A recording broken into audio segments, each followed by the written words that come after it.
السلام علیکم دوستو، میں آپ کا دوست سرفراز حسین سید آپ کی خدمت میں حاضر ہوں چیپٹر نمبر 18 کو لے کر۔ اور آج ہم حضرت الیاس علیہ السلام کے بارے میں بات کریں گے۔ دوستو، حضرت الیاس علیہ السلام حضرت ہارون علیہ السلام کی اولاد میں سے تھے، اور آپ علیہ السلام کا شجرہ نسب کچھ یوں ہے: الیاس بن یاسین بن فنحاس بن ایزار بن ہارون علیہ السلام۔ حضرت الیاس علیہ السلام اردن کے شہر جلاد میں پیدا ہوئے، اور اس وقت جو اسرائیل کے اوپر بادشاہ حکمران تھا اس کا نام بائبل کے مطابق اخیب تھا، عربی میں عجب یا احد پایا جاتا ہے۔ اس کی ایک بیوی تھی جس کا نام ایزابل تھا، اور یہ دونوں بتوں کے پجاری تھے، اور کیونکہ یہ خود بتوں کے پجاری تھے اور ان کی قوم بھی بتوں کی پوجا کیا کرتی تھی۔ وقت گزرنے کے ساتھ ساتھ ملک شام میں کفر سر اٹھا رہا تھا، اور زیادہ تر نیا جو یہ زور تھا یہ لبنان کے علاقے میں پایا جاتا تھا جہاں پر بتوں کی پوجا شروع کر دی گئی تھی۔ اسی دوران وہاں کے شہر بالاغ باغ میں بنی اسرائیل نے ایک نیا بت ایجاد کر دیا تھا جس کو وہ بال کے نام سے پکارتے تھے۔ اسی بت کے نام پر اس شہر کا نام بالا باغ پکارا جاتا تھا۔ یہ بال نامی بت جو تھا یہ 20 گز اونچا اور خالص سونے سے بنایا گیا تھا، اور دوستو اس کے 4 منہ تھے۔ اس بت کی خدمت کے لیے بادشاہ اخیب نے 400 ملازمین کو مقرر کر رکھا تھا جو ہر وقت اس بت کی پوجا کرنے میں، اس کی خدمت کرنے میں، اس کی صفائی، اس کی دیکھ بھال کرنے میں مامور رہتے تھے۔ حضرت الیاس علیہ السلام کے زمانے میں یمن اور شام کا محبوب ترین جو دیوتا تھا وہ یہی بال نامی بت تھا۔ یہاں پر میں آپ لوگوں کو بتاتا چلوں کہ بعض مورخین کے مطابق حجاز میں مشہور بت حبل جو تھا وہ یہی بت تھا۔ اللہ پاک نے اس قوم کی ہدایت کے لیے حضرت الیاس علیہ السلام کو اس قوم میں نبوت کے مرتبے پر فائز کیا اور ان کی ہدایت کے لیے اس قوم پر بھیجا، لیکن باقی انبیاء کرام کی طرح حضرت الیاس علیہ السلام کو بھی اب اس قوم کے لوگوں سے بہت مشکلات سے دوچار ہونا پڑا، بہت پریشانیوں کا سامنا کرنا پڑا۔ حضرت الیاس علیہ السلام کے بارے میں اللہ پاک سورہ صفات آیت نمبر 123 سے لے کر 132 میں ارشاد فرماتے ہیں: اور بے شک الیاس پیغمبروں میں سے تھے، جبکہ انہوں نے اپنی قوم سے فرمایا کہ تم اللہ سے نہیں ڈرتے؟ کیا تم بال نامی بت کو پکارتے ہو اور اپنے بہترین خالق کو چھوڑ دیتے ہو؟ وہی اللہ جو تمہارے اور تمہارے اگلے باپ دادوں کا رب ہے۔ لیکن قوم نے ان کو جھٹلایا، اور وہ یقیناً عذاب میں ضرور حاضر کیے جائیں گے، سوائے اللہ کے مخلص بندوں کے جو آپ کے پیغمبر پر جو ایمان لائے۔ ہم نے الیاس کا ذکر خیر پچھلوں میں بھی باقی رکھا کہ بے شک وہ ہمارے ایماندار بندوں میں سے تھا۔ دوستو، قرآن مجید میں ان کا نام الیاس بتایا گیا ہے، جبکہ انجیل یوحنا میں حضرت الیاس علیہ السلام کو ایلیا کہہ کر پکارا گیا ہے۔ بعض اثار کے مطابق حضرت الیاس اور حضرت ادریس یہ دونوں ایک نبی کے نام تھے، جبکہ قرآن مجید میں جہاں جہاں حضرت الیاس علیہ السلام کے اوصاف بیان کیے گئے ہیں اور ان کے قصہ بیان کیا گیا ہے، وہاں پر حضرت ادریس علیہ السلام کا کوئی ذکر نہیں فرمایا گیا۔ اور اسی طرح حضرت ادریس علیہ السلام کے واقعے میں جو سورہ انبیاء میں اللہ پاک نے بیان فرمایا ہے اس میں کسی جگہ پر بھی حضرت الیاس علیہ السلام کے حوالے سے کسی قسم کی کوئی بات دکھائی نہیں دی گئی۔ اور ویسے بھی حضرت الیاس علیہ السلام اور حضرت ادریس علیہ السلام میں بہت صدیوں کا فاصلہ ہے۔ مفسرین اور مورخین کا اس بات پر اتفاق ہے کہ حضرت الیاس علیہ السلام جو ہے وہ شام کی طرف ہدایت کا پیغام دے کر بھیجے گئے تھے، اور اسی حوالے سے بالا باغ شہر جو تھا وہ حضرت الیاس علیہ السلام کی تبلیغ اور رسالت کا مرکز تھا۔ جیسا کہ میں نے پہلے شروع میں بتایا کہ حضرت الیاس علیہ السلام کی جو قوم تھی وہ بال نامی بت کی پجاری تھی اور شرک میں بہت زیادہ مبتلا ہو چکی تھی۔ حضرت الیاس علیہ السلام جب نبوت کے مرتبے فائز ہوئے اور ان لوگوں میں وہ گئے اور راہ ہدایت کی، ان کو تلقین کی، ان کو راہ دکھائی اور بت پرستی کے خلاف واضح نصیحتیں فرمائی، لیکن ایک دو افراد کے علاوہ حضرت الیاس علیہ السلام کی باتوں پر کوئی ایمان نہ لایا۔ آپ علیہ السلام نے اس وقت کے بادشاہ حکمران اخیب اور اس کی بیوی ایزابل کو بھی ہدایت کے راستے پر چلنے کی تلقین فرمائی، لیکن ان دونوں نے بجائے اس کے کہ آپ علیہ السلام پر ایمان لے کے آتے، وہ آپ علیہ السلام کے جان کے دشمن بن گئے، اور اخیب بادشاہ کی بیوی ایزابل نے تو آپ علیہ السلام کو قتل کرنے کی بھی منصوبہ بندی کر لی تھی۔ اخیب کی بیوی ایزابل نے حضرت الیاس علیہ السلام کو قتل کرنے کے منصوبے کے حوالے سے سازشیں شروع کر دی، اور اسی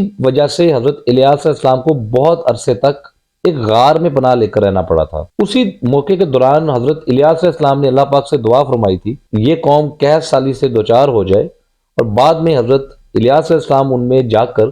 اپنے معجزات دکھانے کے بعد ان کو ایمان کے راستے پر بلانے کی تلقین کر سکیں تاکہ وہ لوگ جو ہے وہ ایمان لے آئیں۔ حضرت الیاس علیہ السلام کی دعا کو اللہ پاک نے قبول فرمایا اور اس طرح ان لوگوں کو 3 سال تک قید سالی کا سامنا کرنا پڑا۔ 3 سال تک اس آبادی میں، اس علاقے میں بارش کا ایک قطرہ تک نہ برسا، اور پھر اللہ پاک کے حکم سے حضرت الیاس علیہ السلام اس قوم کے حکمران اخیب بادشاہ سے ملے اور اسے دوبارہ سے یاد فرمایا کہ یہ سب اللہ کا عذاب ہے تم لوگوں پر، کیونکہ تم لوگ اس پر ایمان نہیں لاتے، تم شرک میں مبتلا ہو۔ حضرت الیاس علیہ السلام نے ان لوگوں کو دوبارہ راہ حق کی جانب چلنے کی تلقین فرمائی، ان لوگوں کے کانوں پر جوں تک نہ رہی۔ حضرت الیاس علیہ السلام نے باہرہ ان کو یہ بات سمجھائی کہ اگر وہ ایمان لے آئیں تو اللہ پاک ان کے اوپر سے یہ عذاب واپس ہٹا لیں گے۔ حضرت الیاس علیہ السلام نے جب دیکھا کہ یہ لوگ ان کی بات کسی صورت نہیں لا رہے تو آپ علیہ السلام نے اسی اخیب سے یہ ارشاد فرمایا کہ تم اپنے جھوٹے خدا بال کے جتنے بھی بڑے بڑے پجاری ہیں،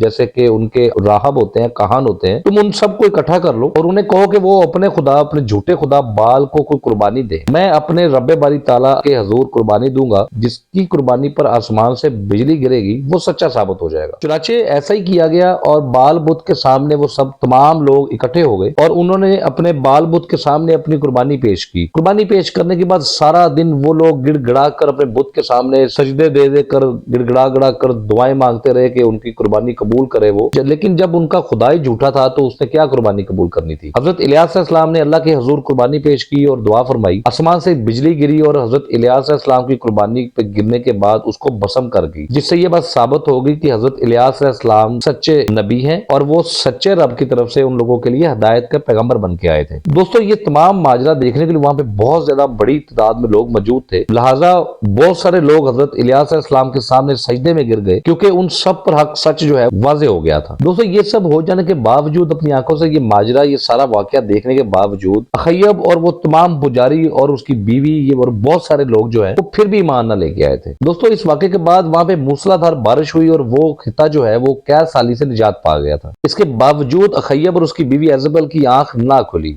اور وہ ایمان لانے سے بہت دور رہے، ایمان لانے سے قاصر رہے۔ پہلے کی طرح جیسے کہ اخیب کی بیوی ایزبل نے حضرت الیاس علیہ السلام کو جان سے مار دینے کی سازشیں رچا رکھی تھی، وہ اس واقعے کے بعد وہ حضرت الیاس علیہ السلام کے مزید خلاف ہو گئے اور اسی وجہ سے حضرت الیاس علیہ السلام کو دوبارہ سے ایک غار میں جا کر پناہ لینی پڑی اور کافی عرصہ تک وہ وہاں پہ رہے۔ کافی عرصہ غار میں رہنے کے بعد حضرت الیاس علیہ السلام ایک دوسری بستی جو یہودیہ کے نام سے پکاری جاتی تھی وہاں تشریف لے گئے اور وہاں جا کر بھی انہوں نے دیکھا کہ وہاں پر بت پرستی عروج پر تھی۔ حضرت الیاس علیہ السلام نے باحکم خدا بندی ان کی ہدایت پہ بھی کوششیں کر دی تاکہ وہ ایمان لے آئیں اور اس شرکیہ عمل سے دور رہیں۔ دوستو اس یہودیہ شہر پر ایک بادشاہ حکومت کرتا تھا جس کا نام یہودم تھا۔ ہمیشہ کی طرح جس طرح کہ انبیاء کرام ہدایت کا پیغام لے کر جاتے رہے ہیں ان مشرکین کے سامنے اور یہ انکار ہی کرتے رہے، یہودم نے بھی حضرت الیاس علیہ السلام کی بات ماننے سے انکار کر دیا، یہاں تک کہ حضرت الیاس علیہ السلام کی پیشن گوئی کے مطابق یہودم اپنی قوم کے ساتھ